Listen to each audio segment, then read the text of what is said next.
Hai hai minasang, kembali lagi dengan Pandai Kotoba. Pandai Kotoba adalah tempat minasang untuk belajar bahasa Jepang dan juga budayanya. Nah, pada video kali ini, Pandai Kotoba mau bahas pola kalimat JLPTN 3 lagi nih, yaitu Nani Gachi.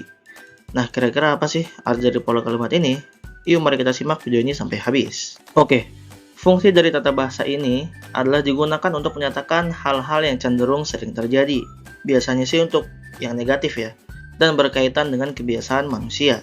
Kayak misalnya telat, kalau sakit nggak masuk, nah itu kan sebuah kebiasaan manusia ya, dan memang negatif. Jadi bisa kita artikan ya kalau gaji ini artinya itu cenderung, sering terjadi, atau sering. Dan ada sedikit catatan juga untuk tata bahasa ini, yaitu biasanya digunakan pada kebiasaan manusia ya, bukan fenomena alam. Jadi misalnya kalau mendung sering turun hujan, atau akhir-akhir ini sering turun hujan. Nah itu nggak bisa ya pakai pola kalimat gachi. Kalau itu bisa pakai nani ga oi desu gitu ya, atau pakai yoku. Nah kalau yang ini biasanya untuk kebiasaan manusia tadi ya, kayak telat, sakit, nggak masuk. Nah itu bisa pakai gachi. Nah yang kedua biasanya untuk sesuatu yang negatif.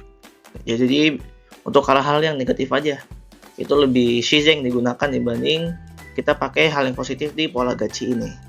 Dan bagaimana sih cara menyusunnya gitu ya? Cara menggabungkan kata kerja atau kata benda ke gachi. Nah, jadi di sini bisa ya kata kerja ataupun kata benda. Nah, untuk kata kerja itu harus kata kerja bentuk mas. Kemudian masnya kita coret ya teman-teman. Misalnya ikimas, berarti sisain aja iki, berarti iki gachi. Kalau misalnya apa lagi? Tabe mas, masnya kita coret, jadi tabe gachi. Jadi gitu ya cara ngebuatnya. Dan kalau untuk kata benda hanya tinggal ditempelkan langsung dengan gachi. Jadi nggak perlu ada yang dihapus, nggak perlu ada yang dikurang-kurangi atau ditambahi. Oke, gimana sih contoh kalimat dari pola kalimat gachi ini? Nah, yang pertama ada saiking nebusoku ni nari gachi desu. Yang artinya, akhir-akhir ini aku cenderung kurang tidur atau sering kurang tidur. Seperti itu. Jadi kan ini dari kata narimas, masih dicoret diganti gachi desu. Iya, ya. Seperti itu teman-teman cara menggabungkan kata kerja dengan gaji. Nah, di sini juga ada contoh lagi ya. Kare wa jugyo ni okure gachi da. Yang artinya, dia sering terlambat datang ke kelas. Nah, ini kan sebuah kebiasaan ya, atau ya sebuah kebiasaan manusia yang negatif, teman-teman. Dengan dari kata apa? Okure mas, yang artinya terlambat. Masnya diganti sama gachi, jadi okure gachi.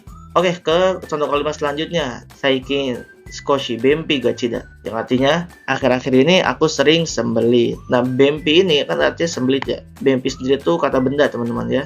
Jadi tinggal digabungin sama gachi aja, nggak perlu ada tambahan partikel no ataupun huruf na. Jadi langsung aja bempi gachida. Seperti itu.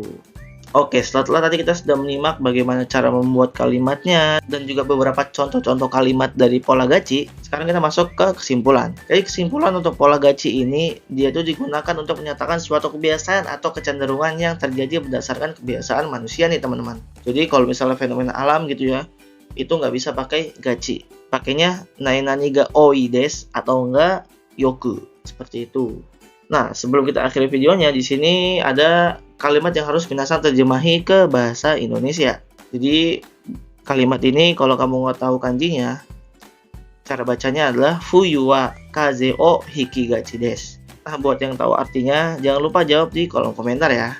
Oke, videonya udah berakhir. Terima kasih buat minasang yang udah nonton video ini sampai habis. Jangan lupa juga untuk share video ini ke teman-teman minasang yang lagi belajar N3 nih. Karena Pandai Kotoba yakin video ini bakal membantu banget teman-teman minasang. Jangan lupa like juga, komen, dan juga subscribe channel YouTube Pandai Kotoba. Terima kasih.